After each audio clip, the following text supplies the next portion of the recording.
E no nosso quadro de saúde hoje da Unimed Costa Oeste, a gente vai conversar com o Dr. Matheus, que vai explicar um pouquinho mais sobre saúde do coração, enfim, que é sempre importante a gente falar dele, que comanda muita coisa, né, doutor? Tudo bem? Boa tarde. Boa tarde, Núbia. Sim, né? Então, vamos falar um pouquinho aí, né, do coração, que especialmente para mim é um órgão muito importante, né? Uhum. E obrigada novamente por aceitar nosso convite na correria do consultório, mas hoje deu certo, né, doutor? Deu certo. Graças a Deus a gente, né, nós conseguimos ajustar aí e vamos lá. Uhum. Então, doutor, para iniciar, eu quero que você fale pra gente sobre a insuficiência cardíaca, que é o nosso assunto desta tarde. Existem vários tipos, né? Então, na verdade, a insuficiência cardíaca é só um tipo, tá?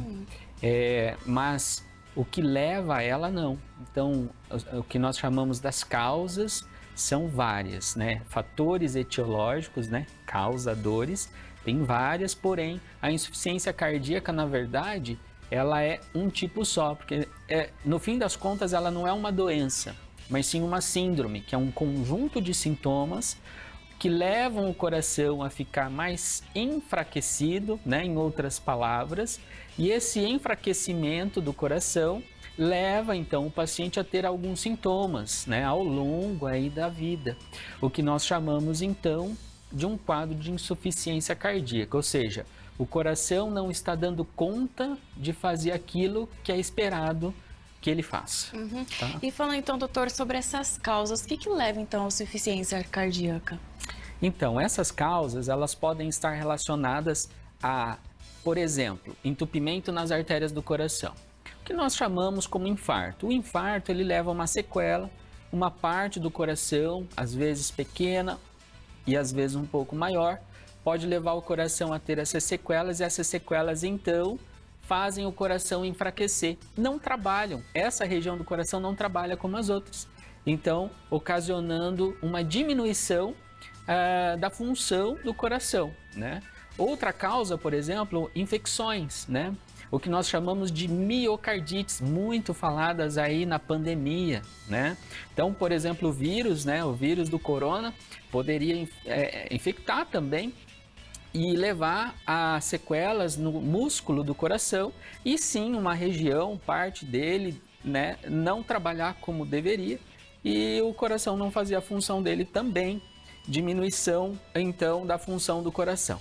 Outras causas podem ser metabólicas, podem ser relacionadas apenas, por exemplo, com a hipertensão, com o diabetes, pode estar relacionado com o consumo excessivo de álcool, o etilismo. Então, são inúmeras causas que podem levar o coração a trabalhar menos. E quando nós temos ainda a somatória de causas, o risco de levar o coração a diminuir a sua função, a ele trabalhar menos, é muito maior. Então, a gente fala que quando nós cuidamos dessas causas, nós ajudamos o coração, então, principalmente evitando ele a ter um quadro de insuficiência cardíaca. E sobre os sinais, doutor, como que a pessoa assim começa a perceber que ela pode estar sofrendo então dessa insuficiência cardíaca? Então, os sinais da insuficiência cardíaca, elas são sintomas, né? Então, os principais sintomas de insuficiência cardíaca é a falta de ar, principalmente, inchaço, pode ser um inchaço do corpo todo, mas principalmente das pernas, e outros sintomas podem estar contribuindo com esse quadro, como, por exemplo, dores, né, do peito, a depender da causa, do fator etiológico. Também pode ocorrer palpitações, batedeiras em alguns momentos, né? Mas principalmente falta de ar. Falta de ar e inchaço nas pernas. Nem todo quadro de falta de ar e inchaço nas pernas é relacionado à insuficiência cardíaca, mas alguns deles sim, e sempre que tem, nós orientamos que há necessidade de uma investigação com o seu médico cardiologista de preferência, né? E importante que você destacou pra gente, doutor, porque ultimamente as pessoas estão cada vez mais assim, ansiosas, enfim, estressadas. Mas assim, peraí, tô com essa falta de ar que tá fora assim do comum, que opa, não tá normal isso daqui. E de repente começa a ver as questões do inchaço. Peraí, né, doutor, tem que buscar ajuda, não dá pra brincar com isso não, né? Isso mesmo, né? Então, vale a pena, né, procurar ajuda, investigar. às vezes nós achamos que não é nada, muitos pacientes chegam lá no consultório com essas queixas e em várias dessas ocasiões, nem sempre é o paciente que vem por si só, e sim foi encaminhado por outro médico, outro profissional que suspeitou por alguma outra causa, né? E falou, opa, isso aí pode estar relacionado à insuficiência cardíaca. Então, é bom que quando tenha esses sintomas, realmente procure. Não necessariamente o cardiologista, mas procure o médico, né? Para que ele possa estar orientando e aí sim, se for o caso, encaminhando para o cardiologista. Tá? E até, doutor, agora surgiu uma dúvida aqui. No caso, quando a pessoa está fazendo atividade física, que percebe também essa falta de ar, enfim, pode ser também, opa, não está muito normal isso daqui, que é bom buscar ajuda? Pode ser mesmo, tá? Então, a gente sempre orienta o nosso paciente. Falta de ar, né, que não seja habitual, ele fazendo um exercício físico, ele sentia uma falta de ar. E essa falta de ar, por algum motivo, aumentou, né, a intensidade delas se intensificou ainda mais durante a mesma atividade física, isso não é normal. Então é bom que procure ajuda para que seja investigado e estabelecido o fator etiológico, a causa disso. Nós sabemos que a falta de ar pode estar relacionado com N órgãos, né? Como, por exemplo, os pulmões, o coração, em alguns casos até mesmo o rim, né? Mas o que fica tendo esses sintomas, procurar ajuda, né? Procurar um médico, procurar o profissional adequado para que ele possa estar orientando nesse sentido, tá? E, doutor, sobre as complicações que a insuficiência cardíaca pode levar, quais são elas? Então, com o passar do tempo, o coração que está mais fraco, não está dando conta do recado, se a gente não cuida, ele pode ir piorando ainda mais a função. Então, ele pode ir dilatando, ele pode ir aumentando, né? E isso leva a uma desestrutura, por conta desse aumento do coração, leva a uma desestrutura do próprio arcabouço do coração. Músculos, válvulas, sistemas de condução, artérias do próprio coração. E quando leva a uma desestrutura, isso pode trazer complicações, como, por exemplo, arritmias, como arritmias ameaçadoras à vida, alterações nas válvulas, fazendo com que mais elas não tenham o funcionamento delas como deveriam. E isso sim, ao longo do tempo, se não tratado, pode levar, por exemplo, à morte súbita, né? Então precisa ser visto, avaliado e, a depender do grau de insuficiência cardíaca, tratado. Como eu disse, não tem vários tipos de insuficiência cardíaca, mas tem graus dela. A gente consegue graduar. É uma insuficiência cardíaca leve? É uma insuficiência cardíaca moderada? É uma insuficiência cardíaca grave? E em cada uma dessas etapas existem tratamentos para elas, né? Tratamentos um pouco mais intensificados, outro um pouco menos, mas a gente consegue atuar e atuar muito bem em cada uma das etapas da insuficiência cardíaca. Tá? E você tocou no ponto até sobre a avaliação, doutor. Como que funciona, então, esse diagnóstico da insuficiência cardíaca? O diagnóstico, ele se dá basicamente pela consulta, né? Na consulta. Então, a avaliação desse paciente é fundamental, né? A gente fala que nenhum exame complementar, né, substitui a avaliação do médico. Então, é importantíssima a avaliação médica. E após isso, se necessário, geralmente é necessário, a gente pede exames complementares, tá? Então, exames como, por exemplo, o eletrocardiograma nos ajuda. O ecocardiograma, então, é de fundamental importância, que é o ultrassom do coração. Em outra linguagem, o ultrassom do coração, tá?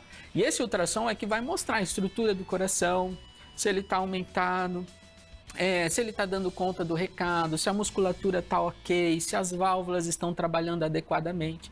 Então, o ultrassom, nesse caso da insuficiência cardíaca, nos ajuda e nos ajuda muito depois dessa avaliação inicial do nosso paciente pelo profissional adequado. E depois que foi passar todo esse processo de avaliação, dos exames, o tratamento, doutor, como que ele acontece? Sei que, assim, é até um pouco difícil uma pergunta dessa, que vai muito de cada paciente, mas até para clarificar um pouquinho mais. Então, o tratamento depende do grau da insuficiência cardíaca. Mas o tratamento não medicamentoso, ele pode começar mesmo antes de nós termos a insuficiência cardíaca, né? Então, o cuidado dos fatores de risco. Tem hipertensão? Trata a hipertensão. Tem diabetes? Trata o diabetes. Se faz uso excessivo de álcool, vamos cuidar nesse consumo, né? Também exercícios físicos que ajudam e ajudam bastante, tanto no condicionamento físico, como no condicionamento cardiovascular do nosso paciente. E aí, a depender do grau, a gente começa as medicações. E isso vai indo, né? Então, num caso mais avançado, num paciente que tem um grau de insuficiência cardíaca grave, ele pode vir a usar até mesmo alguns equipamentos, né? Do tipo marca-passo, ressincronizador, cardioversor, que é aquele CDI que fica, né, no paciente. E nos casos mais graves, transplante cardíaco. Inclusive, está em alta, falando-se bastante agora, né? Como no caso do apresentador da Bandeirantes, aí, o Faustão, né? Que, né, tem se falado bastante. No caso dele, doutor, já que você comentou, a gente aproveitar até do assunto que está em alto, pode ser que foi insuficiência cardíaca ou é algum outro problema que leva ele para o transplante? Para o transplante. Não, para ir ao transplante, ele tem insuficiência cardíaca. Tá. E num grau muito avançado, né? Onde a gente não consegue mais resolver com outros métodos a não ser o transplante. Então, existem métodos? Existem, mas eles não são mais curativos e até a gente não consegue melhorar a qualidade de vida de forma com que ele viva uma vida razoável, uma vida com uma qualidade bacana, né? Então, quando chega nesse ponto, a gente, então, o único tratamento possível a ponto de melhorar essa qualidade de vida é o transplante.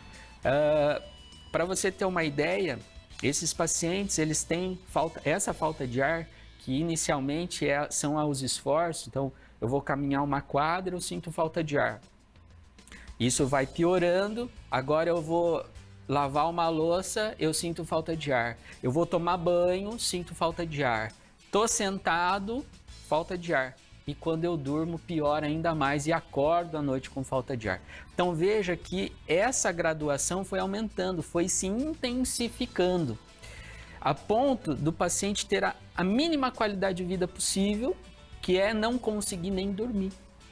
Então, quando chega nesse estágio, a gente precisa rever o tratamento e quando a gente não conseguimos adequar, seja da maneira não medicamentosa e medicamentosa, ou até mesmo com esses dispositivos, esses procedimentos, então nós precisamos lançar mão do transplante cardíaco, né? Mas até chegar lá, a gente tem várias coisas a se fazer, principalmente tratando a causa, quando possível. Por exemplo, num quadro de angina, entupimento nas artérias do coração, a gente resolvendo esse entupimento, muitas vezes se resolve a insuficiência cardíaca, né? Quando chega lá naquele quadro mais avançado, onde não se tem mais o que fazer e nem tratar a causa, está sendo mais o bastante, aí sim é necessário o transplante cardíaco. E doutor, nessa questão assim do transplante, sei que a medicina está cada vez mais avançando mais, como é que está a questão da cirurgia? Ela está sendo cada vez menos de risco? Como assim que vocês estão classificando ela? Todo paciente que vai para a cirurgia cardíaca, ele é um paciente de risco. Toda cirurgia cardíaca, ela é considerada uma cirurgia de alto risco. Então, nesse quadro, quando os pacientes chegam lá no consultório e precisam fazer uma cirurgia cardíaca, nós sempre somos muito transparentes, verdadeiros. Toda cirurgia cardíaca, seja ponte safena, troca de válvula e um transplante cardíaco é de alto risco. Transplante, muito mais, né? Até porque depois que o paciente ele faz o transplante, ele vai ter que ter vários cuidados para o resto da vida, né? Então, tem o risco momentâneo e agudo, que é o da cirurgia, mas ao longo da vida ele também vai ter que ter vários cuidados para que esse risco vá se diminuindo, mas nunca zerado, né? Então, é uma cirurgia de alto, eu diria, altíssimo risco. E até para a gente finalizar, doutor, sobre a prevenção da insuficiência cardíaca, você já até tocou um pouquinho do tratamento, eu acredito que vai ser na mesma linha ali da prevenção, mas é importante a gente destacar para as pessoas terem esse cuidado. Isso, então o tratamento, nós fazemos de maneira não medicamentosa, né? Então, cuidando da dieta, realizando exercícios físicos frequentemente, e depois, nos casos que é necessário, medicamentoso, tá? Então, vamos usar medicações específicas para o caso de insuficiência cardíaca.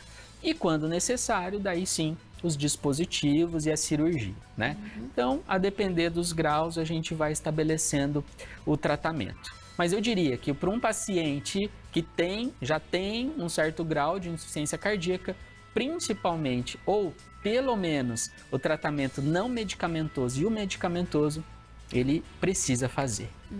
Né? Com certeza. Doutor, eu quero te agradecer. Então, eu vou te chamar um dia para a gente só falar sobre transplante, porque com certeza vai surgir muitas dúvidas aí, ainda mais que esse assunto está em alta, para a gente comentar aqui numa próxima vinda.